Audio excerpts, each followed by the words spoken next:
When I was in Korea and I was at the airport and I noticed the women, they were putting like balls of like toilet paper. They would put like paper mache and they stuffed it places, and you see this in some Korean like toilets, and that is because they're afraid that somebody's recording them. Because it has happened. It happens enough for them to be afraid.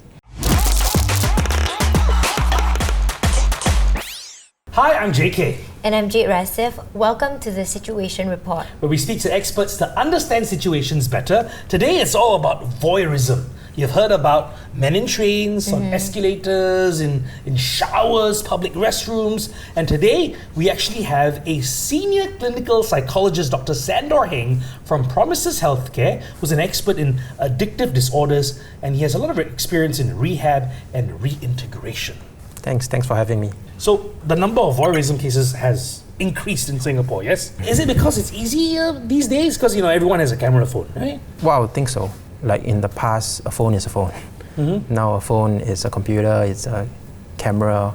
With the technological advances, I think we're also talking about the features that the camera has, whether it's the zoom function, whether it's the discreteness, the size. Think back in the past, during my time in school, maybe you might see people get caught for putting a mirror that's fitting a small little sharpener on their feet, on their shoes, and just to look upskirt. So I think times has changed quite a bit. Do you think the change is solely due to the ease with new technology? I would like to think that perhaps how accessible porn is right now.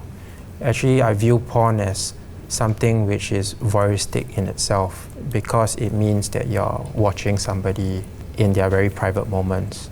In the past, porn was not so accessible, whether it's from calendar to magazine to VCD, DVD, and then lousy internet to high-speed internet. And also just the encyclopedia of porn out there. There's no ending in terms of what you wish to see, you can find. So I do feel that might create more pathways for somebody who has some kind of feelings that they get off from this activity. So what are the compulsive behaviors and addictions behind voyeurism? I see individuals in my clinic. Usually it's individuals who feel like they have this crossover effect where it probably started off with an addiction, and then in some ways it progressed into an addiction towards voyeuristic behavior. When you say an addiction, what do you mean by it started off as an addiction? An addiction to? Most of the clients that I see started off with maybe porn. It will start in their early teens, maybe late primary, early secondary, whether it's through friends or through just exploring the internet. And maybe that's the starting of their relationship with porn. Many men watch porn, but not all of them go on to develop this addiction. So what makes the leap? Is there like a very good question. Neurological basis or biological thing that we can pinpoint? Is it trauma? I don't think the addictions happen overnight. It happens over time. And probably whatever the person is addicted to had some useful function for them at that point of time. Just looking at the trends, how individuals stumbled upon porn, how they stumbled about sexual gratification, and what developmental phase they are in.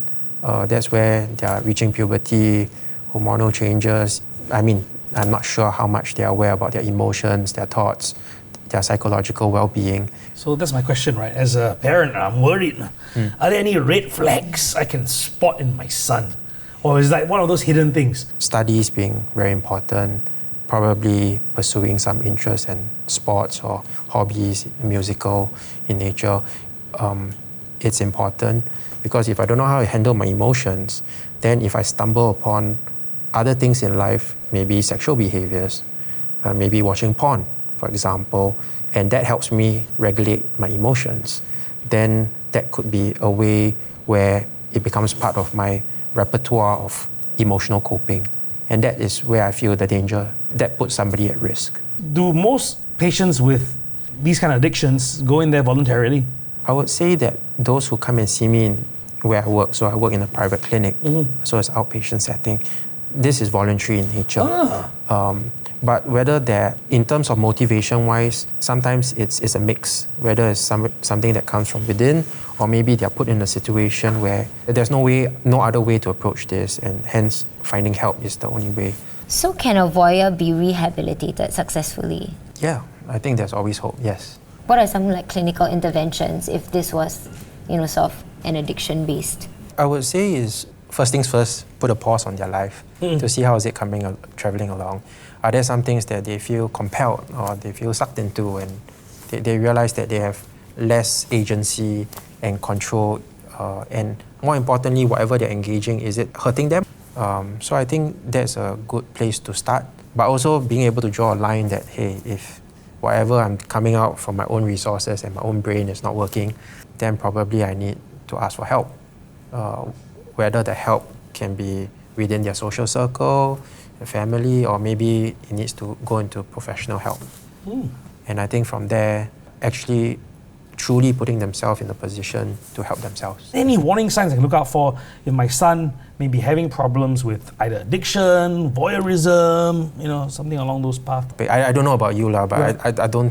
I don't see myself talking about my sexual interest with my family or my parents. I will actually try to work on the relationship with my child and just focusing on how, if the warning signs is along how they are dealing with their emotions, whether it's going to school, changing school, mixing around with their peers, playing the playground, like how they're dealing with stress, how they're dealing with their anger, because emotional regulation is perhaps the first point before the sexual development comes about.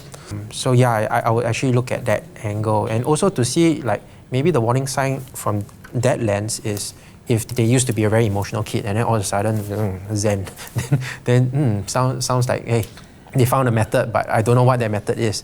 That could be something worthwhile finding out as well. I think the easiest way, Jade, is to go through their phone. Yeah. They're not supposed to, No, right? actually you're right. At first I was like, oh, this is a terrible violation. But then after listening to this, I'm like, no, you're right. Because, yes, we have a lot of compassion for the perpetrators of voyeurism, especially if it stems from addiction, mental illness, trauma.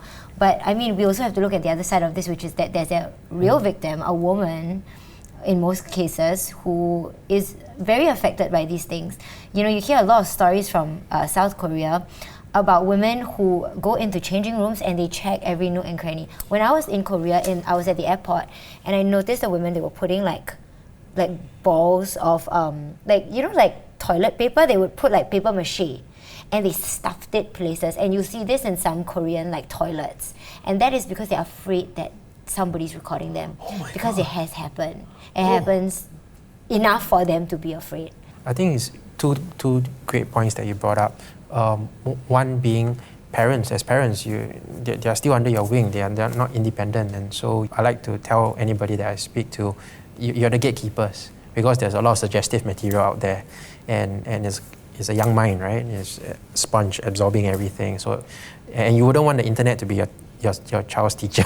That said, also I think it's about how can it be done in a constructive way, because I don't know about you, but if my parents are always trying to spot check me, I will find creative ways to go around, and in fact I'm developing my ways of how to go around the system, and that might increase unnecessary risks for my future as well. So there's a delicate balance, and I think parenting is just a tough job. On the other part that you mentioned about those individuals who are being filmed, the victims, I do feel that if somebody who has been exposed to porn at a very young age, they're taught about how females are, how relationships should look like, how bing bang boom this happens, from a doorbell to a sexual act. There's this element where we describe it as objectification, where you don't see somebody as a human being, more like an object. And I think that takes away the human aspect of the perspective, and it's also another very big risk factor as somebody carries on in their life. Will you go through your son's phone? I'll ask my wife to do it. Oh. Yes, thank you very much, Dr. Sandor Heng, Senior Clinical Psychologist at Promises Healthcare. And with that, my name is JK. And I'm Jade. Thanks for tuning in, and we'll see you next time.